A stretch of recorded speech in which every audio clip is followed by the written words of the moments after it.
धन्यवाद। और साथ साथ मैं बेसिक स्वाध्याय ग्रुप दादर मुंबई का भी धन्यवाद करना चाहूँगा। कई प्रयासों के बाद उन्होंने मुझे बहुत फ़ोन किए और ये मेरी नाकामी रही, मेरी असमर्थता रही कि मैं उन्हें समय पर नहीं रिस्पॉन्स दे पाया और उन्हें बता पाया कि मैं इस समय उनके पास उपलब्ध हो जाऊंगा। पर फिर भी उन्होंने सुप्रीम कोर्ट से आदेश करवाई दिए। मेरे पिताजी उन तक पहुंचे उनकी, और खासकर दादर वालों का एक विशेष प्रेम रहा है, क्योंकि वो 2 साल से दादर में 10 इलेक्शन कर रहे हैं और वो ज्यादा आपके प्रिय हैं।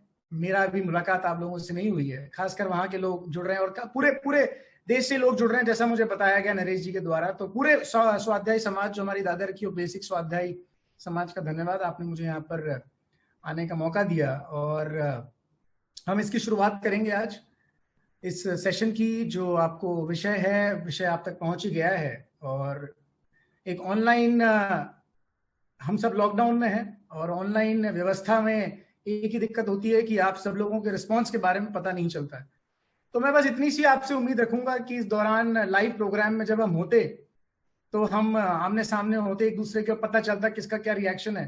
पर यहाँ पर चूंकि हम हैं तो मैं बस आपसे इतनी उम्मीद रखता हूँ कि आप वीडियो चालू रखें और एक जगह बैठे रहें, ध्यान से सुने। सारी बातें एक दूसरे से जुड़ी हुई होती हैं और कोई भी चीज कहीं मिस कर गई तो शायद हम पूरी बात को पकड़ नहीं पाएंगे। जो भी बात हम करेंगे वो जिनवाणी की ही बात होगी, जिनवाणी की ही बात है। और जिनवाणी का पूरा सम्मान रखते हुए आज हम जिनवाणी को विराजमान तो परोक्ष रूप में कर ही दिया हमने, पर हमारे मन में भी विराजमान करके हम इस सेशन की शुरुआत करते हैं। जो मुझे कहना तो मैंने कह दिया, और अब हम इस सेशन की शुरुआत करते हैं। ओम नमः सिद्धेभ्यः। सभी सिद्धों को नमन करते हुए आज सबसे पहली बात तो ये जो विषय है हमारा, जगत के कर्तृत्व का बोझ। बहुत इसके आसपास हम सुन सकते हैं, सोच सकते हैं, और हमने ऑलरेडी सुना है कि जो ये व्यवस्था है पूरी दुनिया की, ये कैसे चल रही है, कौन इसे चला रहा है, ये अपने आप चल रही है या ये हम चला रहे हैं। और जब जगत के कर्तृत्व की बात हम कर रहे हैं तो ये पूरी दुनिया के कर्तृत्व को हम लेकर चल रहे हैं साथ में, पूरी दुनिया का कर्तृत्व। और पूरी दुनिया में जो भी कार्य हो रहे हैं आज वो कैसे संपन्न हो रहे हैं, इस पे जरा आज सोचेंगे, हम थोड़ा ध्यानपूर्वक सोचेंगे। आज का हमारा दिन जैसे ही अंत होगा तो आपको पता है 2200 लोग पूरी दुनिया में आत्महत्या कर चुके होंगे, जिसमें से 550 हमारे देश से होंगे। आज का दिन अंत होते ही 2200 लोग आत्महत्या कर चुके होंगे और 550 लोग हमारे देश में से। ऐसा क्यों हुआ? कोई व्यक्ति आत्महत्या क्यों करता है? मैंने सोचा, मेरी अपनी रिसर्च की मैंने ये जिनवाणी के आधार से, और तब मैं ये सब आपके सामने आज जो बात कर रहा हूं वो कर रहा हूं कि क्यों कोई आत्महत्या क्यों करेगा। इसीलिए करेगा, बहुत सिंपल सा एक लाइन में मैं अगर आपको उत्तर दूं तो वो ये है कि जैसा वो चाहता था वैसा नहीं हुआ, या फिर जैसा वो करना चाहता था वैसा वो कर नहीं पाया। अब दोनों में फर्क है, आप ध्यान देना। जैसा वो चाहता था वैसा नहीं हुआ, या वो जैसा करना चाहता था वैसा कर नहीं पाया। दोनों में अंतर है। एक तरफ वो सोच रहा है कि जैसा मैं चाहता था वैसा हुआ नहीं, तो इसका मतलब वो ये सोच रहा था कोई और करने वाला है। या फिर कुछ लोग इसलिए आत्महत्या कर लेते हैं कि वो ये सोचते हैं कि जैसा मैं करना चाहता था वैसा नहीं हुआ, इसलिए मैं अब मेरी जीवन का अंत कर देता हूं, और इसलिए वो अपने जीवन से हाथ धो बैठते हैं, आत्महत्या कर लेते हैं, अपने आप को खत्म कर लेते हैं। पर इन दोनों चीजों में एक चीज कॉमन है, और इसीलिए ये जो विषय, जो जब मुझे पूछा गया कि आप किस विषय पे बात करेंगे, तो मैंने ही ये विषय लाइन बना कर दी कि जगत के कर्तृत्व का बोझ। और इन दोनों ही चीजों में जब कोई व्यक्ति अपने जीवन का अंत करने का सोचता है, जैसा मैंने आपको कहा कि जैसा वो चाहता था वैसा नहीं हुआ, या वो जैसा करना चाहता था वैसा नहीं हुआ, तो इन दोनों चीजों में एक ही चीज कॉमन है, वो है बोझ। उसे इस चीज का बोझ था कि जो चाहता था वो नहीं हुआ, जो वो करना चाहता था वो नहीं हुआ। और बोझ के हम कितने भी नाम दे दें, हम स्ट्रेस दे दें, हम प्रेशर दे दें, हम उसका जो रोजाना सुबह से लेकर शाम तक हम लेके घूम रहे हैं, भले ही घर में बंद हो तब भी हमारे स्ट्रेस में कोई फर्क नहीं है। हम घर के बाहर जब घूम रहे थे, अपना काम कर रहे थे, तब भी हमारे स्ट्रेस में कोई फर्क नहीं था। वो स्ट्रेस कॉमन है। कुछ ने आत्महत्या कर ली, और कुछ हम जैसे हैं जो कई बार सोच लेते हैं तो आत्महत्या करने की, या फिर टेंशन से हार्ट की बीमारी हो रही है, डायबिटीज हो रही है, दुनिया भर के, और बीपी बढ़ जाता है, और न जाने क्या क्या। और खासकर सारे जितने भी डिजीजेस हैं पूरी दुनिया में, उनमें एक कॉमन चीज है जो सारे डॉक्टर्स भी कहते हैं और आप भी मानेंगे, वो है स्ट्रेस। और इसको हम कैसा भी कर लें, और वो स्ट्रेस है कर्तृत्व का स्ट्रेस। अब मेरा सवाल सिंपल सा इतना सा है कि वास्तव में क्या जो हम कर रहे हैं वो हम कर रहे हैं, या कोई और करके जा रहा है? जो भी काम है क्या हम कुछ कर सकते हैं? आप बोलेंगे कैसा सवाल है, बड़ा बेहुदा सा सवाल पूछते हो आप। शुरुआत करिए और आप बोल रहे हो कि जो हम कर रहे हैं क्या वो हम कर रहे हैं, क्या हम वास्तव में उसके करता है?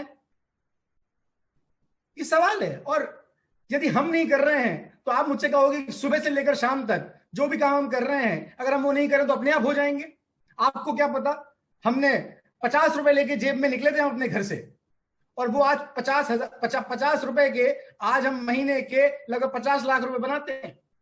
उस समय कुछ नहीं था। ये जितना बड़ा साम्राज्य है, जितना बड़ा बिजनेस है, जितनी बड़ी मेरी दुकान है, ये जितने बच्चों को मैं पाल रहा हूं, ये जितने लोग मेरे यहाँ नौकरी कर रहे हैं, इन सब का पेट पालने की जिम्मेदारी मेरी, और ये हमने किया है। कुछ नहीं था, आपको क्या पता? तो फिर मैं आपको एक टूर पे लेके चलना चाहता हूं। मेरी अपनी स्टडी है दुनिया की, और उस टूर पे मैं आप मेरे साथ रहेंगे तो आपको भी बड़ा मजा आएगा। और यदि हम ये मानते हैं कि पूरी दुनिया के काम का बोझ हमारे सिर पर ही है और सारा कर्तव्य तो हम ही कर रहे हैं, तो मैं एक टूर पे लेके चल के आपको सबसे पहला ये सवाल करना चाहता हूं कि आज जब 24 तारीख को 24 मई को हम बैठे हैं यहाँ पर, मेरा सिंपल सा सवाल ये है कि आज से 4 महीने पहले तक क्या हमने हमारे देश में किसी भी व्यक्ति ने ये सोचा था कि एक कोरोना वायरस नाम का एक वायरस आएगा जो पूरी दुनिया में फैल जाएगा और उसके कारण हम सबको लॉकडाउन में रहना पड़ेगा? 4 महीने पहले की बात कर रहा हूं मैं, बस, ज्यादा नहीं। 4 महीने पहले क्या हम में से किसी ने ऐसा सोचा था? मेरे ख्याल से किसी ने नहीं सोचा था। 1 साल पहले तक किसी को यह नहीं पता था कि 2020 मार्च में ऐसा समय आएगा जब मेडिकल सुविधाओं का अभाव होने की वजह से सबको क्वारंटीन होना पड़ेगा, घरों में बंद रहना पड़ेगा। और आज दोस्तों एक ऐसा समय, ऐसा अद्भुत समय है, पूरी सदी में हम ऐसे अद्भुत समय को विटनेस कर रहे हैं जब बड़े से बड़ा आदमी, चाहे प्रधानमंत्री हो किसी देश का, चाहे किसी देश का राष्ट्रपति हो, उससे लेकर आम आदमी तक सारे के सारे एक दिशा में सोच रहे हैं, वो है कोरोना वायरस। 700 करोड़ लोग हैं दुनिया में, और सारे देशों ने, जितने भी देश हैं, 200 से ज्यादा देशों ने बड़ी बड़ी मिसाइलें बना ली हैं, बड़े बड़े ऐसे उपकरण बना लिए हैं जिससे किसी भी देश का खात्मा हो सकता है। कोई भी चीज ऐसी बड़ी नहीं है पूरी दुनिया में जिसका खात्मा नहीं किया जा सके। पावरफुल से पावरफुल देश यूएस, जो अपने आप को महाशक्तिशाली मानता है, जिसके पास पैसे की कोई कमी नहीं है, जिसके पास दिमाग की कोई कमी नहीं है, जिसके पास साइंटिस्ट की कोई कमी नहीं है, जिसके पास कोई brains, best of the best brains America के पास है, पर सबसे ज्यादा घुटने यदि टेके किसी ने तो वो अमेरिका ने टेके। किसके सामने? एक वायरस के सामने जो दिखता भी नहीं है। और हमने बड़ी बड़ी मिसाइलें बना ली हैं, पर वो छोटा सा एक वायरस हमसे खत्म नहीं हो रहा। किससे? 700 करोड़ के 700 करोड़ की जनता से अब कौन सी शक्ति लेकर आए कि कोरोना वायरस खत्म हो जाए? कैसे हो? एक वायरस के सामने। बड़ा अजीब नहीं लगता आपको? 2000 में हमारे देश के एक राष्ट्रपति थे अब्दुल कलाम, उन्होंने कहा था इंडिया ऑफ माय ड्रीम्स 2020 में होगा। क्या हुआ 2020 में? उन्होंने तो कुछ और सोचा था। 2020 में तो हम यहाँ पर कोरोना वायरस को लेकर बैठे हैं, जहां पूरी की पूरी इंडिया ऑफ माय ड्रीम्स छोड़ो, यहां तो पूरी की पूरी आर्थिक व्यवस्था ही चरमरा गई है और आर्थिक व्यवस्था खड़बड़ हो गई है। क्या क्या होगा? जैसा सोचा था वैसा तो नहीं हुआ, और जो हो रहा है उस पर किसी का बस नहीं चल रहा है। चलिए कोई बात नहीं, हम आगे चलते हैं। हम फ्लाइट में बैठते हैं, आप में से कई लोग प्लेन में बैठे होंगे, ट्रेन में बैठे होंगे, पर फ्लाइट का मैं उदाहरण देता हूं कि अभी ताजा ताजा उदाहरण है मेरे पास। हम फ्लाइट में बैठते हैं और हमारी महत्वपूर्ण, सबसे महत्वपूर्ण चीज हमारी जिंदगी हम किसके हाथ में दे देते हैं? 35,000 फीट पे बैठते हैं और हमारी जिंदगी हम उस पायलट के हाथ में दे देते हैं जो प्लेन चला रहा है। क्या पायलट के हमारे हाथ में हमारी जिंदगी है? अच्छा चलिए, पायलट के हाथ में हमारी जिंदगी अगर है तो फिर पायलट की जिंदगी किसके हाथ में है? पायलट किसके भरोसे? अगर हम पायलट के भरोसे चल रहे हैं तो पायलट किसके भरोसे चल रहा है?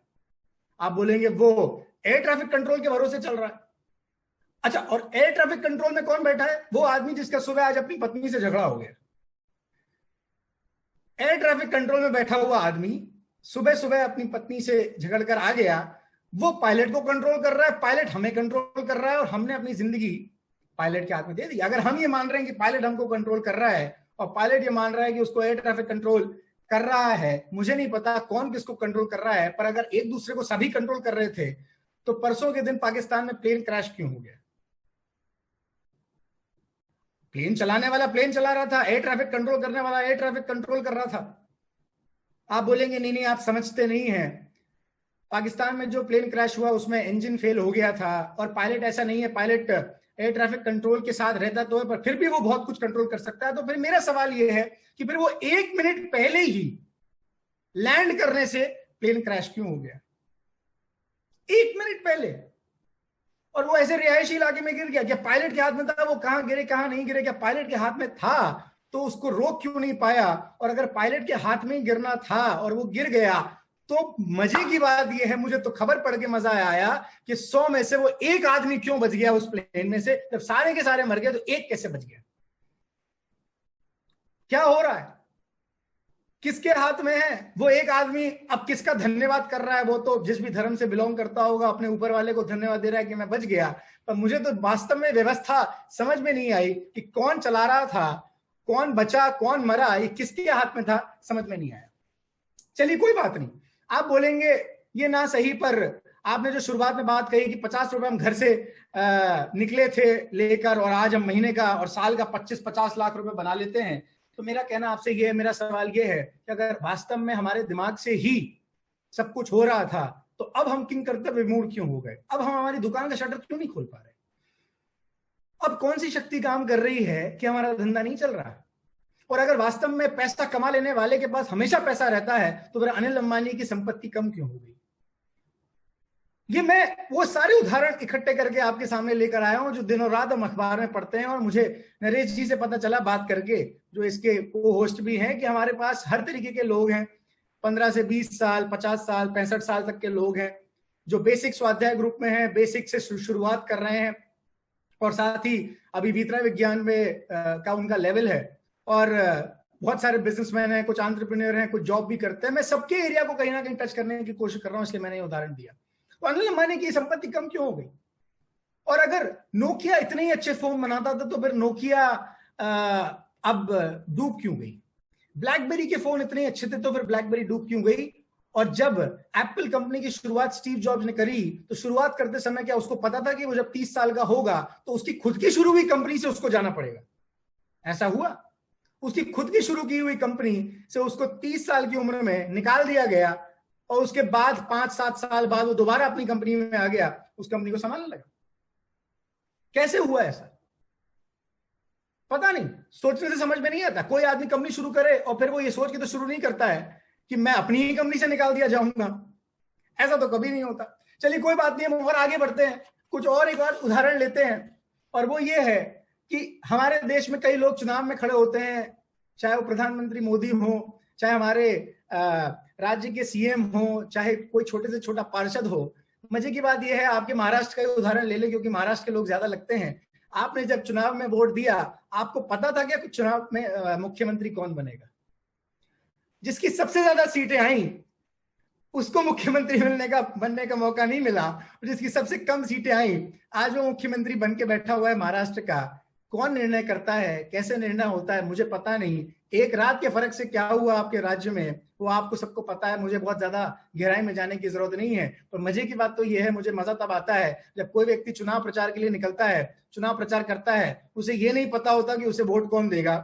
उसे जब वो जीत जाता है तब उसे ये पता नहीं होता कि उसे किस किसने वोट दिया, और सारे के सारे प्रयास करते रहते हैं। कितना प्रयास करें, एक बार अपन सोचें, आज थोड़ी एक्सरसाइज करें ब्रेन को। और आप, मैं उम्मीद करता हूं मेरे साथ हैं कि आप और मैं मिलकर कितना प्रयास करें कि हम चुनाव जीत जाए। दुनिया की कौन सी शक्ति लेकर आए कि हम चुनाव जीत जाए? कौन गारंटी दे सकता है कि हम चुनाव जीती जाएंगे?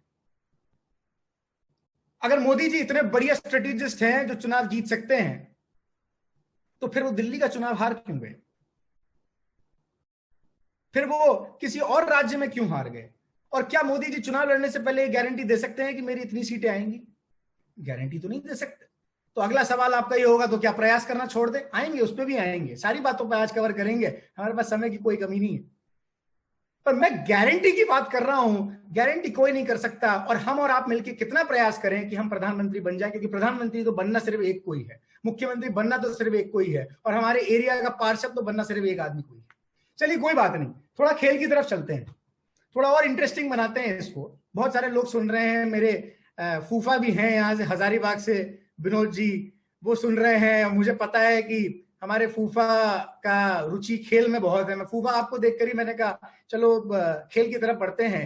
क्रिकेट का खेल बड़ा इंटरेस्टिंग खेल है। पूरी टीम, दोनों की दोनों टीमें कितना जोर लगाती हैं, कितनी स्ट्रेटेजाइज करती हैं, कितना दमखम लगाती हैं, सब अपने अपने खिलाड़ियों को तैयार करती हैं, एक रात पहले पूरा अपनी प्लानिंग के साथ मैदान में उतरती हैं। कितना जोर लगाएं, और कौन सी टीम ये गारंटी कर सकती है कि हमारी टीम जीतेगी? अच्छा चलिए, सचिन जब स्ट्राइक पे आता है तो क्या सचिन गारंटी दे सकता है मैं आज कितने रन बनाऊंगा?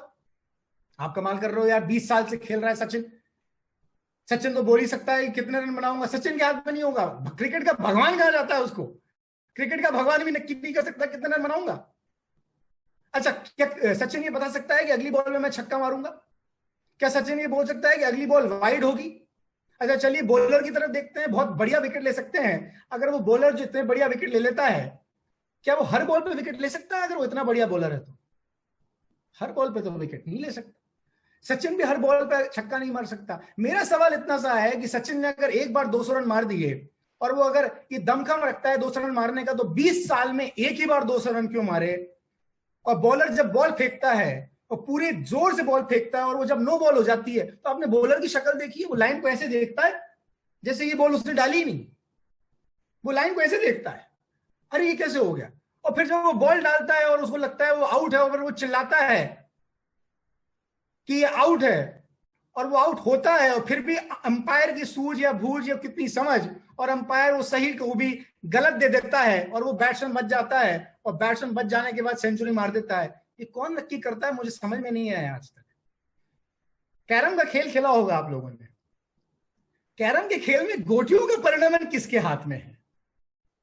4 लोग बैठते हैं कैरम के खेल में, हम स्ट्राइकर चलाते हैं। मैं, मेरे लॉकडाउन है चूंकि, तो मैं भी मेरे भाई बहनों के साथ कैरम का खेल खेल रहा था। और मजे की बात ये हुई कि खेलते खेलते हुआ ये कि गड्ढे के सामने क्वीन और कवर ही बचे थे बस कैरम के खेल में। और हुआ ये कि गड्ढे के जस्ट तुरंत बाद कवर आ गया और उसके पीछे क्वीन आ गई।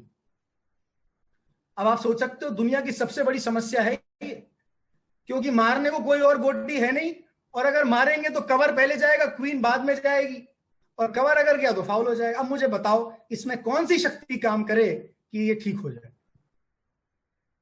कैरम के खेल की गोटियां तो हमारे हाथ में है नहीं, और पूरी दुनिया का बोझ हमने ऐसे ले रखा है जैसे पूरी दुनिया को हम ही चला रहे हैं। वास्तव में इतने सारी चीजों पर जब हम सोचते हैं तो हमें पता चलता है कि दुनिया का संचालन कैसे हो रहा है, कौन कर रहा है, हम कर रहे हैं या खुद ब खुद हो रहा है। थोड़ा सा विचार करने की आज जरूरत है। चलिए थोड़ा सा और पास आते हैं। ये जो भूकंप आता है ये कौन लाता है? ये किसके हाथ में? और जो अभी कुछ दिन पहले बंगाल और उड़ीसा में जो तूफान आया, ये किसके कंट्रोल में था किसी के कंट्रोल? हाँ, कुछ दिन पहले इतना जरूर था कि हमारे मौसम विभाग ने बता दिया था कि भैया ऐसा तूफान आने वाला है, बहुत तबाही मचेगी। तो क्या किया हमने? सिर्फ जाना, हमने कुछ किया? अच्छा, कोई कुछ कर सकता था? कौन सी शक्ति का उपयोग करें दुनिया की कि वो तूफान आने से रुक जाए? कौन सी ऐसी शक्ति है? कौन से ऐसे प्रधानमंत्री हैं जो अपनी पूरी शक्ति लगा दें? पूरा देश, हम और आप जुड़ के बता दो, सोच लो, आज सारी शक्ति लगा दें कि वो तूफान रुक जाए। और कौन सी शक्ति ऐसी लगाएं कि वो जो भूकंप आने वाला है वो भूकंप रुक जाए? कौन सी ऐसी शक्ति है कि बाढ़ रुक जाए, बारिश रुक जाए? नहीं, शरीर पे एक खरोंच आ जाती है ना, मैं आपको चैलेंज करता हूं कि उस शरीर की एक खरोंच को आप समय से पहले ठीक करके बताएं। समय से पहले ठीक हो सकती है? एक खरोंच, एक ऐसी मार ले, खरोंच आ जाती है ना, चलते फिरते, कभी अलमारी से टकरा गए, कभी किसी से टकरा गए, हड्डी टूट जाती है। हमारे शरीर की बात कर रहा हूं मैं। है कोई शक्ति ऐसी दुनिया की जो हड्डी को समय से पहले जोड़ के बता दे? ऐसा तो नहीं लगता। अच्छा, सर्दी जुकाम हमें कभी कभी हो जाता है ना, तो हमारे घर में सलाह देने वाले बहुत सारे लोग ऐसे होते हैं, देखो भैया ऐसा दवाई खाओ या ना खाओ, होगा तो 3 दिन में ही ठीक। ये किसने नक्की किया? आप कहोगे नहीं नहीं देखो आप समझो हर चीज का समय होता है। अच्छा ठीक है, मैं समझ गया, आपकी बात को मैंने ले लिया और मैंने साइड में रख दिया, हर चीज का समय होता है। आप कहेंगे देखो देखो हर चीज हमारे कंट्रोल में नहीं है, चलिए ठीक है, हर चीज सचिन के भी कंट्रोल में नहीं है, तूफान हमारे कंट्रोल में नहीं है, ठीक है, हर चीज हमारे खेल में, हमारे कैरम के खेल में भी हमारे कंट्रोल में नहीं है, आज वायरस आ गया वो भी हमारे, कोई बात नहीं, हर चीज हमारे कंट्रोल में नहीं है, इसका मतलब कहीं ना कहीं ये एक भाव है कि कुछ तो हमारे कंट्रोल में है। चलिए उसको भी साइड में रख देते हैं, थोड़ा सा हम थोड़ा और आगे बढ़ते हैं। आपका सबसे बड़ा सवाल ये कि अगर हम नहीं कर रहे तो भैया कर कौन रहा है? इतने सारे उदाहरण तो आपने दे दिए, इतनी बड़ी सृष्टि जो है इसको कर कौन रहा है, इसको चला कौन रहा है? और अगर हम नहीं चला रहे हैं तो फिर ये बोझ आज हम हल्का कर देंगे। आज 5 बजे मुझे ऐसा लगता है जब हम इस सेशन का एंड करेंगे तो बहुत सारा बोझ नहीं, बहुत सारा नहीं, पूरा ही बोझ हमारा हल्का हो जाना चाहिए। चलिए अब थोड़ा सा हम दर्शन शास्त्र की तरफ बढ़ते हैं। उदाहरणों की बात काफी हो गई, उदाहरण से सिद्धांत की ओर जाना चाहिए। अब सिद्धांत की ओर हम बढ़ रहे हैं और जितना दर्शन शास्त्र में हमने पढ़ा है, जितने दर्शनों को हमने पढ़ा है, और आप सब भी यहाँ पर चाहे वो जैन दर्शन के बहुत अधिक ज्ञाता हो या फिर वो जैन दर्शन को बहुत अधिक अभी उन्होंने नहीं स्वाध्याय किया हो, पर फिर भी दुनिया में रहते हैं तो इतना तो हमको पता है कि दुनिया में जितने भी दर्शन हैं उन दर्शनों में सब दर्शनों की तो बात करना भी पॉसिबल नहीं है, पर कुछ दर्शनों की बात अभी हम कर सकते हैं। और वो इतना है, उनको 2 भागों में यदि हम विभाजित करें, दुनिया के सारे धर्मों सारे दर्शनों को 2 भागों में विभाजित करें तो 2 भागों में इस तरह विभाजित किया जा सकता है कि एक ईश्वरवादी दर्शन है, यानी कि जो लोग ईश्वर के कर्तृत्व में बिलीव करते हैं, और एक निरीश्वरवादी दर्शन है जो ईश्वर के कर्तृत्व में विश्वास नहीं रखते।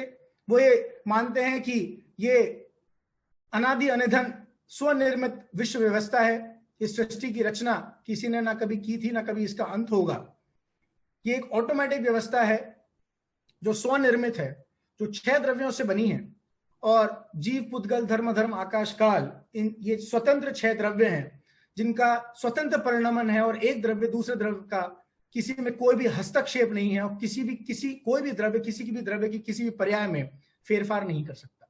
ये तो वो है जो निरीश्वरवादी दर्शन है, जो ईश्वर के कर्तृत्व में बिलीव नहीं करते। पर जो ईश्वर के कर्तृत्व में बिलीव करते हैं उनका मानना ऐसा है कि जो इतनी बड़ी जो सृष्टि है, ये अटपटी जो संरचना है, इतनी, जितने मैंने उदाहरण आपको दिया उससे आपको पता चला होगा कि ये बड़ा अटपटा है यार, ये कैसे समझ में नहीं आता, और ये इतनी अटपटी संरचना को ईश्वर ही कर सकता है, उसी के बस में है, और उसके अलावा कोई और कर नहीं सकता। पर एक बात तो आज नक्की हो गई, इस बात को हम दिमाग में बिठा लें, जो मुझे भी बड़ा मजा आया जब मैं इस चीज को देख रहा था, सोच रहा था, समझ रहा था, कि चाहे ईश्वर करे चाहे स्वरचित हो, उसकी संरचना खुद ब खुद और ऑटोमेटिक व्यवस्था हो, यानी कि 2 बातें हो गई, चाहे ईश्वर करे या ऑटोमेटिक हो, हम कहीं पर बीच में नहीं है। या तो ईश्वर कर रहा है, एक बार को हम मान लें, या फिर ये ऑटोमेटिक चल रही है। हम कहां से आ गए बाबूजी? ये हमने क्यों टांग अड़ा रखी है सुबह से लेकर शाम तक कि सारे के सारे काम हम ही कर रहे हैं? हम तो कहीं नहीं है ना। तो इस बात को आज सोचकर हम इस बात से तो फ्री हो सकते हैं कि भैया या तो ईश्वर कर रहा है या फिर खुद ब खुद चल रहा है, हम नहीं है, तो हम तो एक बार साइड में हो जाए। और यदि ऐसा है, हम एक एक बात को अगर आगे लेकर चलें, यदि ऐसा है कि ईश्वर ही कर रहा है और ये ऑटोमेटिक नहीं चल रहा है, इसमें 3 लोगों को हम स्थापित करते हैं एक जगह कि कौन सही है कौन गलत है, इस बात को हम बाद में नक्की करेंगे। पर यहां पर 3 चीजों को स्थापित करते हैं, क्योंकि यहां पर सबसे पहला प्रश्न तो यही आएगा कि अगर आप ऐसा कर रहे हो कि ईश्वर कर रहा है और या आप ऐसा कह रहे हो कि ऑटोमेटिक चल रहा है, तो मतलब हम सुबह से लेकर शाम तक काम करे जा रहे हैं, मर हम रहे हैं, और आप कह रहे हो कि या तो ईश्वर कर रहा है या ऑटोमेटिक चल रहा है। मतलब हो क्या रहा है सुबह से लेकर शाम तक? आप बोल रहे हो बोझ से हल्के भी हो जाओ, तो सुबह से फिर शाम तक ऐसे हाथ पे हाथ धरे बैठे रहते हैं, सारे के सारे बर्तन धुल जाएंगे, कपड़े धुल जाएंगे, पोंछा लग जाएगा, खाना बन जाएगा, हम नहा लेंगे, धो लेंगे, सब हो जाएगा।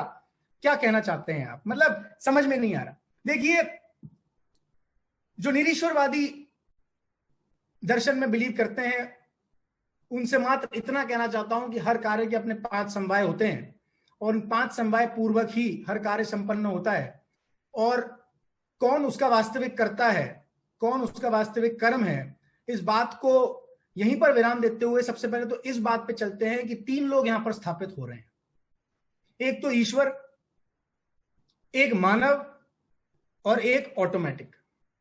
अब मेरा सिंपल सा सवाल आपसे यह है कि जब ये 3 लोग स्थापित हो रहे हैं तो मेरा आपसे ये सवाल है कि हम किसके हाथ में इस धरती का बोझ और इस जगत का पूरा कर्तृत्व दें।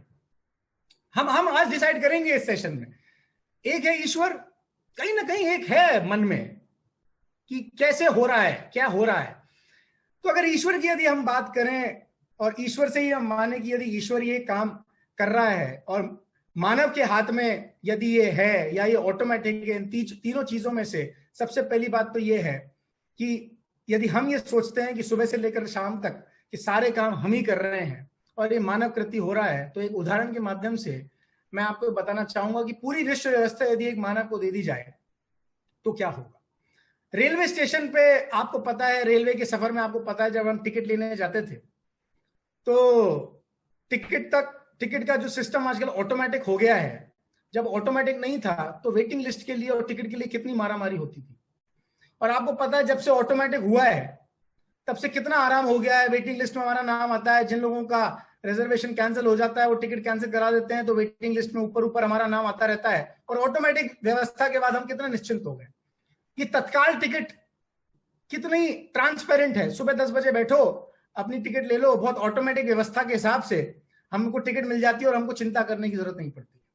पर यही चीज अगर किसी मानव के हाथ में दे दी जाए तो कितना करप्शन होगा कि नहीं होगा? बहुत करप्शन होगा। वो अपने सगे संबंधियों को पहले दे देगा और हमें मौका नहीं मिलेगा। तो इन सब में ऑटोमेटिक व्यवस्था होने के बाद बहुत आराम मिला है रेलवे की टिकटों में। पर एक उदाहरण है बहुत बढ़िया, और वो उदाहरण ये है कि आपने देखा होगा जब हम बच्चे थे तब, आजकल तो मुझे पता नहीं इस तरह की वजन तौलने की मशीन होती है कि नहीं होती है रेलवे स्टेशन पे, पर वजन तौलने की मशीन में आपको पता है कि वो एक सिक्का डालो, उस पर चढ़ो, अपना वजन आ जाता था और अपना वजन आने के बाद हम अपना वजन देख लेते थे, उससे उतर जाते थे। अगर वो व्यवस्था, मैं आपको कहता हूं कि वो वजन तौलने की व्यवस्था किसी एक ईमानदार मानुष को दे देते हैं, एक किसी ईमानदार व्यक्ति को दे देते हैं कि भैया जो आए वो तुम्हें पैसा दे, इस वजन तौलने की मशीन पे चढ़े और वो उसका वजन तुल जाए, उसका नाम तुम लिख लो, उसका वजन तुम लिख लो, वो कहां से आया उसका नंबर तुम लिख लो।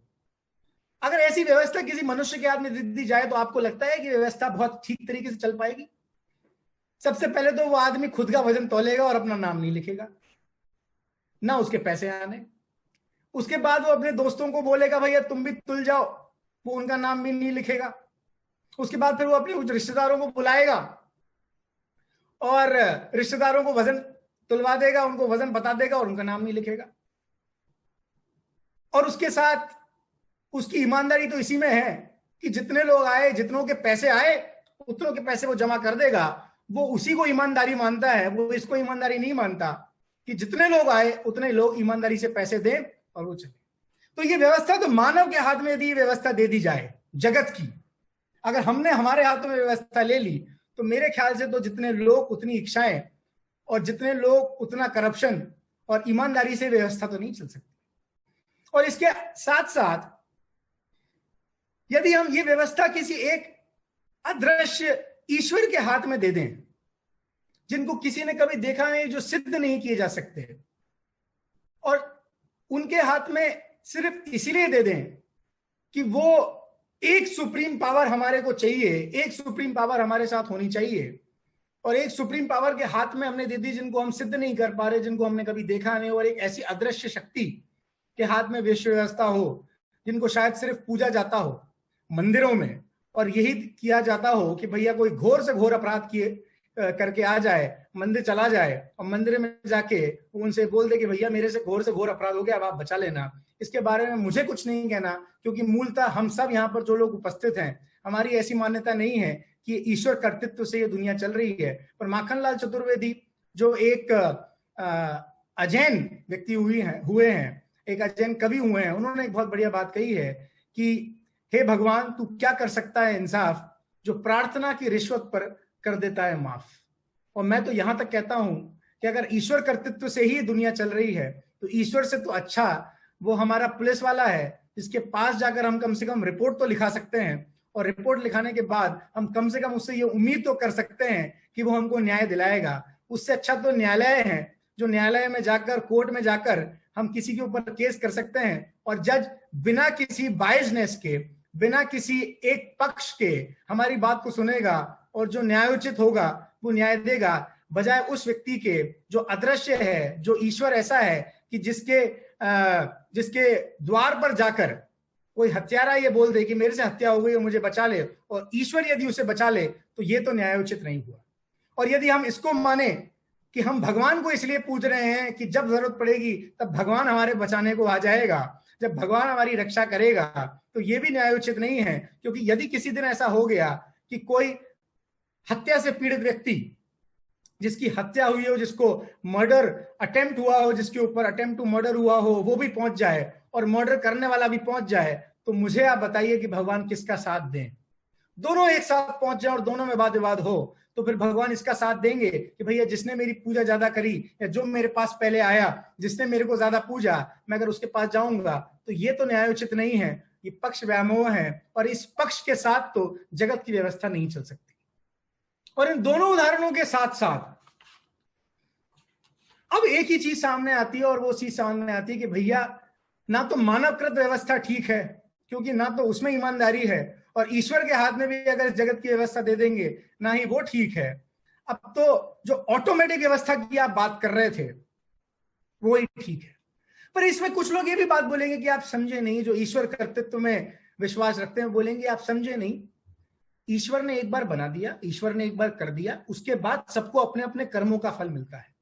जो जैसे कर्म करेगा उसको वैसा फल मिलेगा। पर उनको फिर मेरा ये जवाब है कि यदि ईश्वर ने ही हमको बनाया है और कोई ईश्वरी शक्ति एक ऐसी है, तो फिर ईश्वर को ये जरूरत क्या पड़ रही थी कि हमारे शरीर में एक एक रोम में 96 रोग बनाए। एक एक रोम में 96 रोग हैं। उस ईश्वर ने ही अगर हम सबको बनाया और इस दुनिया को बनाया, जगत को बनाया है, तो फिर उसने क्या ये छोटे छोटे जानवर जिनको लोग खा जाते हैं, ये आंधी तूफान, ये भूकंप, या ये भी उसके किए हुए हैं? और यदि उसी ने बनाया है और ये उसी कंट्रोल में है, तो फिर वो ऐसा नेगेटिव काम क्यों करेंगे? और अगर ऐसा नेगेटिव काम करेंगे और उसका आरोप हम कर्मों पर देंगे, तो यहां हम गलती पर हैं, क्योंकि अब हम गलियां छांट रहे हैं। क्योंकि अब ऐसा होता है ना, जब ऐसा लगता है कि सामने सामने जब हम चल रहे हैं और आगे अब भय है, तो हम निकलने के रास्ते ढूंढते हैं। तो जो ईश्वरी शक्ति में बिलीव करते हैं वो ये मानते हैं कि नहीं, ईश्वर ने एक बार बना दिया, उसके बाद तो हमारे कर्म ही हैं। तो अब ये कर्म कहां से आ गए? या तो पूरा ईश्वर काम करेगा या पूरे कर्म काम करेंगे, एक चीज को चुनना पड़ेगा। हम कभी ईश्वर को दे दें और कभी कर्मों को अपनी बागडोर हाथ में दे दें, ऐसा तो काम नहीं चल सकता। क्यों ऐसा बोल रहे हैं? क्योंकि अगर ईश्वर ने ही सब कुछ बनाया है, तो फिर ये नेगेटिव काम, ये आंधी तूफान, ये भूकंप और ये शराब कबाब और ये नॉनवेज खाने वाले लोग, मतलब एक को इसलिए बनाया कि कोई इसको खा जाए, ऐसा नहीं होता। और ऐसा हम इसलिए कह रहे हैं क्योंकि ऐसा करने वाले लोग, जो ऐसा काम करते हैं, जो शराब खाते हैं या जो जमीगंद खा रहे हैं, जो नॉनवेज खा रहे हैं, वो बोलते हैं भैया ये भगवान ने बनाया क्यों है? तो क्या भगवान ही इसकी प्रेरणा हो गए? भगवान ही इस बात की प्रेरणा दे रहे हैं परोक्ष रूप से कि भैया शराब मैंने तुम्हारे पीने के लिए बनाई है, और जिस शराब को पीकर तुम अपनी माँ को अपनी पत्नी समझो, अपनी बहन को अपनी पत्नी समझो? ये तो नहीं हो सकता। पर दोस्तों दिक्कत यहां पर भी नहीं है। दिक्कत तो यह है अभी इस समय, ना तो दिक्कत ईश्वर में है, ईश्वरी शक्ति और ईश्वर से सत्ता हम माने, ईश्वर को ही कर्तृत्व माने, ना ही दिक्कत यह है कि ऑटोमेटिक हो। अभी जो सबसे बड़ी समस्या यह है कि ऑटोमेटिक में भी हमारा विश्वास नहीं है, हमारा ईश्वर में भी विश्वास नहीं है। अभी तो हम यही मान के बैठे हैं कि दुनिया का कर्तव्य तो हम ही करते हैं, हम ही चला रहे हैं, हमसे ही सारे काम होते हैं। अब इसका क्या करें? हम स्वयं को ही परगाकर्ता मान के बैठे हैं, और ऑटोमेटिक व्यवस्था की जब भी हम बात करते हैं तो इस पे हमको बिलीव नहीं आता। जितनी भी बातें कहें, होता जगत स्वयं परिणाम, मैं जग का करता क्या काम, मैं ही इस विश्व को चला रहा हूं, मैं ही इस विश्व को ड्राइव कर रहा हूं, मेरे चलने से ही ये विश्व चल रहा है। इसका पूरा का पूरा बोझ आज सारे के सारे उदाहरण से भी हमें ये सिद्ध नहीं हो पाता। और मुझे पता है कि इस सेशन के बाद भी हमें ये लगता रहेगा कि करना तो हमें ही पड़ेगा, करने हमारे से ही हो रहा है, और हमें ही इसे आगे बढ़ाना पड़ेगा और दुनिया को आगे चलाना पड़ेगा। मेरा सवाल आपसे यह है कि आप मुझे बताएं, ये मेरा सवाल है कि क्या हमारा जो जन्म था वो हमने नक्की किया था? क्योंकि अब हम ही कर रहे हैं सब कुछ, तो हम पे ही घटाते हैं। हमारा जो जन्म हुआ, क्या इसको नक्की करने वाले हम थे?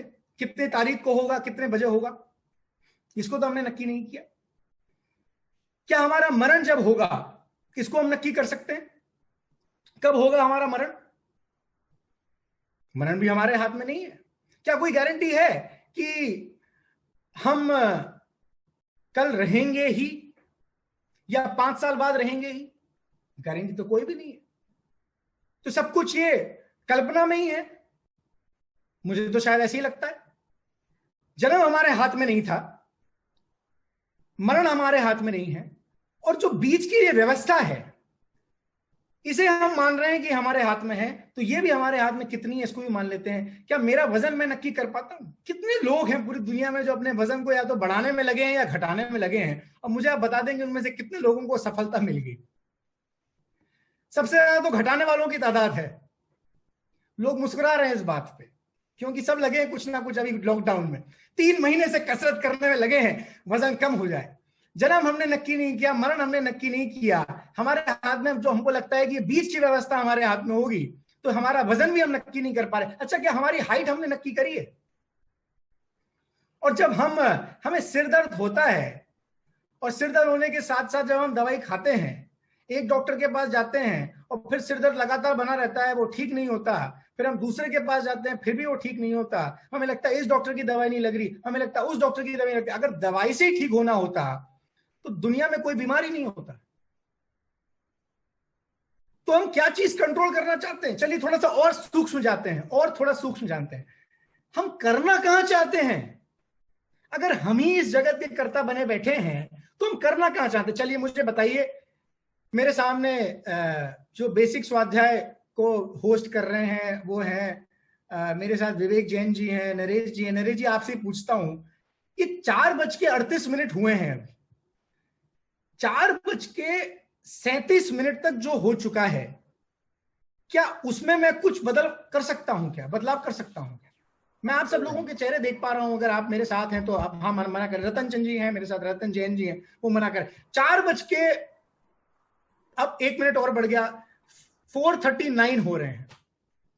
4:38 तक जो हो चुका, जो मैं बोल चुका, सर्व के पार ने जो जो शब्द बोले वो उनको वापस नहीं ले सकता। और हम सब ने भी यहां पर मिलकर जो भी कर लिया, पैदा होने से लेकर अभी वहीं तक पता है, पैदा होने से लेकर 4:38 तक हम कुछ नहीं कर सकते। अब मेरा दूसरा सवाल है, 4:40 अभी तक हुए नहीं है। मैं एक टास्क आपको दे रहा हूं कि 4:40 से लेकर आगे क्या हम कुछ कर सकते हैं? अभी इस समय करें आप। चलिए इसको इस तरह से रखता हूं मैं आपके सामने। आज है तारीख 24, चलिए हम सब 25 तारीख में चलते हैं। चले जा सकते हैं 25 तारीख में? अभी 25 तारीख में भी नहीं जा सकते। हम क्या 5:40 पे पहुंच सकते हैं अभी इस समय? अच्छा कोई बात नहीं, हम पहुंच नहीं सकते, आप बोल सकते हैं चलिए ये तो असंभव बात कर रहे हैं आप। अच्छा 5:40 पे क्या होगा, क्या हम और आपको पता है? आप बड़ी आसानी से कह सकते हैं, आपको क्या पता हमने क्या क्या टारगेट ले रखे हैं, आपको क्या क्या पता हमने क्या क्या बिजनेस गोल्स ले रखे हैं। मेरा टारगेट है कि मैं इतना करूंगा, मेरा टारगेट है कि मैं ये करूंगा। क्या गारंटी है कि 5:40 पे जिस छत के नीचे हम बैठे हैं वो छत रहेगी या गिर जाएगी? कोई गारंटी दे सकता है? किसी के पास कोई गारंटी कार्ड है? मेरे पास तो कोई गारंटी कार्ड नहीं है, और हमें शायद किसी के पास गारंटी कार्ड नहीं है कि 5:40 पे यदि मैंने ये सोच रखा है कि मैं खाने के लिए और भोजन के लिए बैठूंगा और उसी समय यदि भूकंप आ गया तो क्या होगा? मैं तो घर के नीचे पहुंच जाऊंगा। अरे भाई मैंने तो तैयारी की थी 5:40 में भोजन करूंगा और मुझे तो भूकंप आ गया और मुझे नीचे जाना पड़ा। क्या उस समय पता है कि हमारे पिताजी को कोई हार्ट में दुविधा होगी और उन्हें अस्पताल लेके जाना पड़ेगा? ऐसा हुआ मेरे साथ। मैं कुछ दिन पहले, साल भर पहले की बात है, मैं सुबह 7 बजे उठा और मैंने मेरा स्पीकर चालू किया प्रवचन सुनने के लिए, और मैंने जैसे ही स्पीकर चालू किया मेरा फोन बजा, और मेरे फोन पे मेरे को घंटी बजी, और फोन पे जो आदमी बोल रहा था वो घबराया हुआ बोल रहा था कि भैया सुनो, जल्दी भागो अस्पताल, तुम्हारे चाचा को हार्ट अटैक आ गया है। मैं तैयारी कर रहा था प्रवचन सुनने की, मैं तैयारी कर रहा था आत्मा की बात सुनने की, और मुझे तुरंत भागना पड़ा कि मेरे चाचा को हार्ट अटैक आ गया। समझ नहीं आता कितनी तैयारी हम करके बैठे हैं, और हम आज इस समय 4:40 पर जो है वही हैं। आगे की जितनी भी चीजें हैं वो वास्तव में हमारी कल्पना के सिवा और कुछ नहीं है, और जो हो चुका है वो हो चुका है, उसमें हम कुछ बदल नहीं कर सकते। उसके बाद भी ये सारी टेंशन हम लेके बैठे हैं, और सारी की सारी टेंशन हमारे देश में इसलिए है क्योंकि हार्ट डिजीज का कैपिटल हिंदुस्तान है, और हार्ट डिजीज सिर्फ स्ट्रेस के कारण होता है और किसी के कारण नहीं होता। आप जितना भी सोच लें, हमारे आसपास जितने भी लोग हैं 40 या 45 साल के, 50 साल के जितने भी लोग हैं, सबसे ज्यादा कहीं ना कहीं या तो हार्ट के मरीज होंगे, बीपी के मरीज होंगे, या एक ना एक बार हार्ट अटैक आ चुका होगा। क्यों भैया? मेरे दादा एक बहुत बढ़िया कहावत कहा करते थे, अब वो नहीं रहे, तो 6 महीने 7 महीने पहले उनका देहांत हो गया। वो कहा करते थे, सूत ना कपास जुलाहों में लठा लठी। दोबारा बोलता हूं, सूत ना कपास जुलाहों में लठा लठी। इसका क्या मतलब है? एक बार 2 राहगीर जा रहे थे रास्ते से, और चलते चलते उनको एक जगह दिखी, बहुत खूबसूरत जगह दिखी उनको, बहुत अच्छी जगह दिखी। तो बोले यार काश ये जगह अगर मेरे पास होती। उनमें से एक बोला तो मैं यहां पर ना कपास की खेती करता। अच्छा, बहुत अच्छी बात है। दूसरा बोला तू पागल है, तुझे कुछ पता नहीं है, तेरे पास विजन नहीं है। विजन, ये जो जितना सारा विजन हम लेके बैठे हैं ना आगे की जिंदगी के लिए, मैं उसी की बात कर रहा हूं। वो बोलता है दूसरे को, तेरे पास विजन नहीं है। मुझे अगर ये जमीन मिल जाए, मुझे ये जगह मिल जाए, तो मैं यहां पर कपड़े का कारखाना लगाऊं। ये सूत और ये कपास की खेती करने से कुछ नहीं होगा, मैं सूत की और कपड़े का कारखाना लगाऊंगा। और इसी बात को झगड़ते झगड़ते वो बोला कि नहीं भैया मैं कपास की खेती करूंगा, वो बोलेगा मैं कपड़े का कारखाना लगाऊंगा, मैं कपास की खेती करूंगा, मैं कपड़े का कारखाना। उनमें झगड़ा होने लग गया, पत्थरबाजी होने लग गई। और जब पत्थरबाजी होने लग गई तो एक और आदमी वहां से गुजरा, तो बोले रुको रुको रुको रुको, क्या रहे हो, झगड़ क्यों रहे हो? उसने कहा देखो ऐसा है कि ये जो जगह है ना, मैं यहां पर कपास की खेती करना चाहता हूं, और ये कह रहा है कि मुझे कारखाना लगाना है। तो बोले मुझे एक बात बताओ, ये जो जगह है ये क्या है, तुम्हारी जगह है? बोले नहीं, जगह तो तुम्हारी नहीं है, मेरी नहीं है। बोले जगह तुम्हारी नहीं है तो तुम यहां पर क्या करना चाहते हो? कि मैं कपास की खेती करना चाहता हूं। बोले जगह तुम्हारी नहीं है और तुम खेती करना चाहते हो, ये कैसे पॉसिबल है? चलो ठीक है, तुम रुको, मैं दूसरे से पूछता हूँ, भैया तुम बताओ तुम क्या करना चाहते हो? कि मैं यहाँ पे कपड़े का कारखाना लगाना चाहता हूँ। तो बोले जगह तेरी, जगह तो मेरी नहीं है। बोले तुम अजीब आदमी हो, जगह तुम्हारी नहीं है और तुम इस बात पे लड़ रहे हो कि मैं यहाँ पे कपास की खेती करूंगा, और एक इस बात को बोल रहा है मैं कपड़े का कारखाना लगाऊंगा। हमें हंसी आ रही होगी, और इसको एक ही लाइन में इस उदाहरण को बताया जाता है, सूत ना कपास जुलाहों में लठा लठी। हम कितनी भविष्य की तैयारी करके बैठे हैं कि ऐसा होगा ये होगा। 20 साल पहले, अब मेरी सारी बातें आपको जुड़ी हुई नजर आ रही होंगी, जो मैंने कहा आपसे कि 20 साल पहले अब्दुल कलाम ने कह दिया इंडिया ऑफ माई ड्रीम्स 2020। उनके पिताजी को नहीं पता था कि 2020 में सबसे बड़ी मंदी आएगी और कोरोना वायरस आ जाएगा। 3 महीने पहले इस दुनिया में किसी को नहीं पता था कि कोरोना वायरस आ जाएगा, और जब 3 महीने पहले ये नहीं पता था कि कोरोना वायरस आ जाएगा, तो 3 महीने बाद क्या होगा ये किसको पता है? हम ये ख्वाब लेके बैठे हैं, मैं बड़ा मकान बनाऊंगा, मैं 1 करोड़ कमाऊंगा, मैं ऐसा बन जाऊंगा, मैं मेरे वजन को 50 किलो कर लूंगा, मैं मेरे वजन को 70 किलो कर लूंगा, मैं बॉडी बना लूंगा, मैं ऐसा कर लूंगा। भैया है कहां? कल्पना में है कहां? जिस तरह हम कल नहीं रह सकते, हम 5 साल बाद नहीं रह सकते, हम जहां हैं यही हैं। एक बहुत अच्छी बात है, जिस बात पे आपका गौर गया कि नहीं गया, हमारे सर्वज्ञ भगवान जो सर्वदर्शी हैं, सर्वज्ञ हैं, अनंत गुणों के धनी हैं, अनंत वीर है, अनंत सुख है, अनंत दर्शन है, अनंत ज्ञान है। आपने उनकी परिभाषा में एक बात को गौर किया? जो तीनों लोकों को, तीनों काल को एक साथ एक समय में वर्तमान में जानते हैं। सिद्ध भगवान भूत को, भविष्य को, वर्तमान को इसी समय जान रहे हैं। इसी समय जो ज्ञान पर्याय हुई इसी समय जान रहे हैं, वो भविष्य को भविष्य में रहकर नहीं जानते, भूत को भूत में रहकर नहीं जानते, इसी समय वर्तमान में जान रहे हैं। और एक हम हैं जो वर्तमान को छोड़कर या तो भूत में जी रहे हैं या भविष्य में जी रहे हैं, और लठालठी चल रही है। सिर्फ एकमात्र कारण, और वो ये है कि हमें या तो भविष्य का लोभ है या हमें पूर्व का भय है। या तो हम लोभ से जी रहे हैं कि मुझे ये करना है, इसका लोभ है हमें कि आने वाले सालों में ये करना है, और पूर्व का भय है, और इस लोभ और भय के कारण हमारी गाड़ी आगे से खिंच रही है, पीछे से पुश हो रही है, और ये स्ट्रेस और ये कर्तव्य कभी छूट नहीं रहा। एक बहुत बढ़िया उदाहरण है, जब कर्तृत्व की बात आती है, कर्तृत्व के बोझ की बात आती है, तो लोग ये कहते हैं कि आप ये कह रहे हो कि सुबह से शाम तक कोई काम नहीं करना पड़ेगा, वर्तमान में रहना पड़ेगा। चलो हम 4:47 में ही रह रहे हैं, और 4:47 में मैंने 20 लोगों को मेरे घर में आमंत्रित कर दिया। 20 लोगों को मैंने मेरे घर पे आमंत्रित किया, किस पे? खाने पे। और अब आपकी बात को मैं चैलेंज करता हूं, 20 लोगों को मैंने खाने पे आमंत्रित किया, और अब मैं हाथ पे हाथ धर के बैठ रहा हूं, हाथ पे हाथ बांध के बैठ रहा हूं। अब आप खिला देना, अब उतार देना कोई शक्ति तो इन सबको खाना खिला दे। चैलेंज कर रहे होंगे आप मुझे, या सोच रहे होंगे, हम अपनी सोच पे चैलेंज करते हैं, बुला लेते हैं 20 लोगों को, आमंत्रण कर देते हैं और बैठ जाते हैं, अपने आप खाना बन जाएगा। देखो भैया, जब ये बात चलती है कि ये स्वसंचालित विश्व व्यवस्था है, जिसमें ना मैं 1 सेकंड बाद क्या होगा इस बात का निर्धारण कर सकता हूं, ना 1 सेकंड पहले क्या होगा इस बात का निर्धारण कर सकता हूं, पर इस बात में डिस्क्लेमर यह है कि यदि मुझे 20 लोगों को निमंत्रण करने का एक विकल्प आया है, और मैंने 20 लोगों को निमंत्रित किया है, आमंत्रित किया है, तो उनके हेतु भोजन बनाने का विकल्प से भी मैं पार नहीं रह पाऊंगा। उनके निमित्त से मुझे भोजन बनाने का विकल्प भी आएगा, बट मैं मेरी बात को कमजोर नहीं कर रहा हूं। कितने ही प्रयासों से आप भोजन बना लेना, जिसके भाग्य में खाना नहीं होगा वो फिर भी भूखा ही चला जाएगा।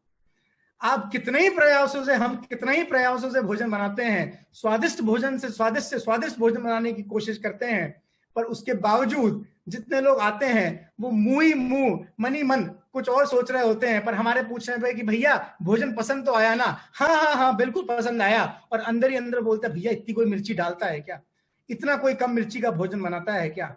हम किसके विकल्प और कितनी सोच को एक साथ एक समय पे ड्राइव करने की सोच रहे हैं, हमें नहीं पता। वो 20 के 20 लोग, जितने लोगों को हम आमंत्रित किया है, वो 20 के 20 लोगों की सोच एक दिशा में चल रही है, अलग अलग चल रही है, और हमें लगता है कि हम ऐसा स्वादिष्ट भोजन बनाएंगे कि सारे के सारे उंगली चाट जाएंगे 20 के 20 लोग, और हमें वाहवाही मिलेगी। कौन किसका कर्तृत्व कर रहा है, कौन किसके बारे में क्या सोच रहा है? उनमें से 20 में से एक आदमी ऐसा सोच रहा है कि ये कोई खाना है क्या, खाना तो वो था जो हमने खाया था, खाना तो मैं बनाता हूं। उनमें से कोई सोच रहा है मुझे खाने में कोई रुचि नहीं है, कोई कुछ सोच रहा है, और तो और खाने के जस्ट पहले किसी के पेट में दर्द हो गया, और तो और खाना सोच के बनाया था कि 20 के 20 खा जाएंगे, पर पता चला कि भैया खाना कम पड़ गया, और 2 लोगों के लिए दोबारा बनाने के लिए फिर गहमा गहमी शुरू करी। ये तो हमारी तैयारी में नहीं था। कर ले हम कर्तव्य, कर ले हम, सोच ले हम क्या क्या सोचना चाहते हैं, और हमारे करने से हो रहा होगा, क्या क्या नहीं हो रहा हो। तो समस्या ये नहीं है कि ईश्वर कर रहा है, समस्या ये नहीं है कि ऑटोमेटिक कर रहा है, समस्या इस समय यह है कि हम स्वयं को ही पर का कर्ता मान के बैठे हुए हैं। या तो हमने इसकी व्यवस्था एक ऐसे व्यक्ति के हाथ में दे दी है जिसको हम सिद्ध नहीं कर सकते, या फिर हमने इसकी व्यवस्था को, जगत की व्यवस्था को ऐसे जड़ पदार्थों के हाथों में दे दी है जो हमें सुखी दुखी नहीं कर सकते। यदि हम इस समय यह भी सोच रहे हैं कि आपकी सारी बातों का निचोड़ यह है पंडित जी कि ये सब कुछ हमारे कर्मों से निर्धारित होता है, तो मैं आपको ये बता दूं कि यदि ये सब कुछ भी कर्मों से निर्धारित होता है, तो आपको सबसे पहले ये सोचने की जरूरत है कि कर्म भी पर हैं और कर्म भी पुद्गल है, और पुद्गल में सुख और दुख देने की कोई शक्ति नहीं होती, कोई शक्ति नहीं होती। चलो हम तो ऐसे यहां पर है नहीं जो ईश्वर के मानते हो कि ईश्वर करता हो, हम तो यहां पर यही मानते हैं कि सब ऑटोमेटिक चलता है, पर कहीं ना कहीं ये भी मन में है भैया जिसका जैसा पुण्य, जिसका जैसा पाप, उसको वैसा फल मिलता है। पर सर्वथा भी ये बात सिद्ध नहीं की जा सकती कि कर्मों से ही मेरा परिणमन होता है, क्योंकि यदि कर्मों से ही मेरा परिणमन होगा तो मैं कभी कर्मों से मुक्त नहीं हो पाऊंगा। और इसके भी पहले ये बात ये है कि यदि कर्म ही मुझे परिणमन कराएंगे और कर्म ही मुझे सुख दुख देंगे तो वो दे ही नहीं सकते, क्योंकि कर्मों में सुख और दुख नाम का कोई गुण नहीं पाया जाता। मैं कर्मों से भी सुख दुख नहीं हो सकता, तो कर्मों का सहारा लेना भी मुझे यहां पर बंद करना पड़ेगा। और कर्मों के सहारे भी मैं इस बात को सिद्ध नहीं कर सकता कि कर्मों के कारण मुझे आकुलता हो रही है, कर्मों के कारण मेरे विकल्प हो रहे हैं। विकल्प पर के लिए अकिंचित कर हैं और मेरे लिए अनर्थकारी है। पर ठीक है, इस बात में और इस पर्याय में विकल्प आए बिना रहेगा नहीं, इस भूमिका में विकल्प आए बिना रहेगा नहीं, तो करें क्या? रास्ता तो आप बताओ।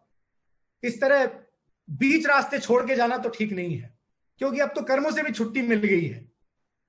पर का तो मैं करता हूं ही नहीं, पर मेरा कुछ कर नहीं सकता। पर एक सबसे बड़ी गलती जो हम करते हैं, जो आखिरी बात है और इस सेशन को एंड करने से पहले जो पॉइंट जो मैं जिस पर थोड़ा सा फोकस करना चाहूंगा वो ये है कि हम ये भी नहीं मानते ईश्वर कर रहा है, हम ये भी नहीं मान रहे कि पर हमें कुछ कर रहा है, हम पर का कुछ कर रहे हैं, पर हम इतना बस मान रहे हैं कि जो हम कर रहे हैं वो तो हम कर रहे हैं। तो मेरा आपसे सवाल ये है कि जो हम है ना, ये कौन है? हम कौन? मैं सर्वज्ञ? सर्वज्ञ किसका नाम है? सर्वज्ञ वो, अब ये तो संयोग की बात है कि मेरा नाम सर्वज्ञ है, सर्वज्ञ एक हमारी आत्मा का गुण भी है। पर मैं कोई भी नाम, मेरा जो नाम, आपका जो नाम, वो जो नाम मैं हूं वो कौन है? वो ये शरीर है। यदि हम अपने आप को शरीर मान रहे हैं तो ये तो मैं नहीं हूं, क्योंकि ये तो एक दिन खत्म होने वाला है। और ये निरीश्वरवादी दर्शन जो छह द्रव्यों के परिणमन से बना हुआ है, ये विश्व व्यवस्था जिस पे आज हम इस बात पे नक्की में पहुंच गए हैं, जो हमने बात नक्की कर ली है कि छह द्रव्य का परिणमन से ही इस विश्व की व्यवस्था चलती है, जिसमें किसी का हस्तक्षेप नहीं है। एक द्रव्य भी दूसरे द्रव्य का कुछ नहीं कर सकता। इन छह द्रव्यों में मैं कौन? ये तो पुद्गल है। और ये पुद्गल को यदि मैं मान रखा है तो मैं भूल में हूं। मैं हूं जीव, और जीव का क्या काम है उस बात का निर्धारण हम आज कर लें। इस एक क्षेत्रावकाश शरीर के साथ जो मेरा संबंध है, ये तो मैं नहीं हूं, ये सिर्फ मेरा संयोग संबंध है, ये एक दिन छूट जाने वाला है और ये मिट्टी है, मिट्टी में मिल जाएगी। पर मैं जो हूं, मैं यानी कि मैं जीव द्रव्य, इसका काम क्या है? जानना और देखना। इसके सिवाय और कोई काम नहीं है मेरा। जानना और देखना। आप बोलेंगे अरे आप बेकार की बात कर रहे हो, ये काम तो तब होगा जब सिद्ध बन जाएंगे। अच्छा, तो फिर वही वाली बात, रामायण पूरी हो गई, आप फिर कह रहे हैं कि भैया राम कौन थे? पूरी इस 1 घंटे के सेशन में हम इसी बात को सिद्ध करते हुए आ रहे हैं कि मैं मेरे शरीर का भी कुछ नहीं कर सकता, मेरे शरीर पे भी कंट्रोल नहीं है। तो फिर बचा कौन? मैं एकमात्र जीव द्रव्य। तो मैं चाहे सिद्ध पर्याय में हूं, चाहे मैं इस समय इस पर्याय में इस समय 4:54 पे हूं, इस समय 4:54 पे भी, और सिद्ध पर्याय में भी मेरा मात्र एक काम रहेगा, वो है जानना और देखना। इसके सिवा कोई और काम नहीं। और जो करता हो वो कर ले। चैलेंज है, आपके करने से ही अगर कोई हो रहा हो तो एक काम करते हैं, आज है 24 मई 2020, 24 मई 2025 को आप क्या करेंगे इस बात का निर्धारण आप कर लें, और मेरा नंबर आप ले लें, मुझसे फोन करें 5 साल बाद कि भैया पंडित जी, जो हमने सोचा था एकदम वैसा का वैसा ही हुआ है, बिल्कुल कुछ भी ऐसा अदला बदल नहीं हुआ है। चैलेंज है, ऐसा चैलेंज आपको शायद किसी ने दिया नहीं होगा। और चैलेंज अगर आप ले लें तो ठीक है, और अगर चैलेंज नहीं लेते हैं और सरेंडर करते हैं तो इसी बात पे सरेंडर करना होगा कि वास्तव में हम ये ना सोचें कि जानने और देखने का काम तो सिर्फ सिद्ध भगवान करते हैं। हम अभी इस समय जानने और देखने के सिवाय और कुछ नहीं कर सकते, और कुछ नहीं कर सकते, और पूरी दुनिया इससे बढ़िया समय नहीं मिलेगा।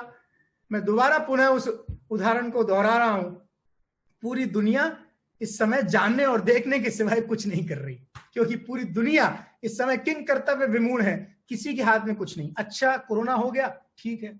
अच्छा कोरोना होके भर्ती हो गए, ठीक है। अच्छा मर गए, ठीक है। अच्छा ये घर में बंद है, ठीक है। क्या कर रहे हैं?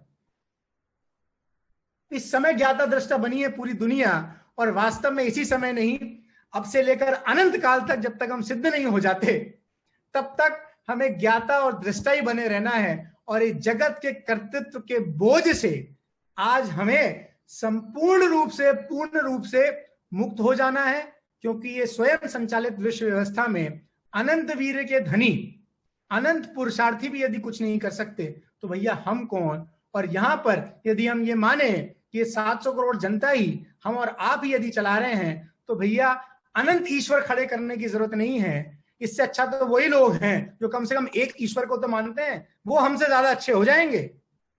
Point to be noted. हमें लगता है ईश्वर कोई करता है क्या, हम दूसरों को बोलते हैं ना ऐसा, ईश्वर कोई कर सकता है क्या, हमें लगता है कि ये कितने मतलब मिथ्या दृष्टि है ना। और हमें लगता है कि हम तो देखो ऑटोमेटिक व्यवस्था में मानते हैं, पर हम ऑटोमेटिक में भी वास्तव में ये नहीं मानते। हम तो ये मानते हैं कि हम और आप कर रहे हैं, और यदि हम और आपके करने से ही कर रहे हैं तो हम और आप तो उनसे भी ज्यादा गए बीते हैं, क्योंकि हमने 700 करोड़ ईश्वर खड़े कर लिए हैं। फिर अगर हम और आप ही कर रहे हैं एक दूसरे का परिणमन, तो 700 करोड़ ईश्वर करने वाले से तो वही आदमी अच्छा है जो कम से कम एक ईश्वर को तो मानता है। तो इसीलिए इन तीनों के झगड़े में पड़ने की जरूरत नहीं है। पूर्ण रूप से अगर मुक्त होना है तो इसी बात से मुक्त होना है कि ना कोई द्रव्य किसी द्रव्य का कुछ कर सकता है, ना कोई पर्याय किसी पर्याय का कुछ कर सकती है। और ये स्वयं संचालित विश्व व्यवस्था अनादि अनिधन स्वनिर्मित है, ना कोई इसका रक्षक है, ना कोई इसका भक्षक है, ना कोई इसे विनाश कर सकता है, ना किसी ने इसको बनाया है। ये जैसी चल रही वैसी चल रही है। हम इस स्वरूप को मात्र जाने, पहचाने, समझें, इसमें अपना चित्त लगाएं और एकमात्र इस बात का अभ्यास करें कि सुबह से लेकर शाम तक मैं ज्ञाता और दृष्टा बने रहने के सिवाय और कुछ नहीं हूं। इसी मंगल भावना के साथ मैं सेशन की और अपनी वाणी को विराम देता हूं। नरेश जी और हमारे विवेक जी, बैक टू यू।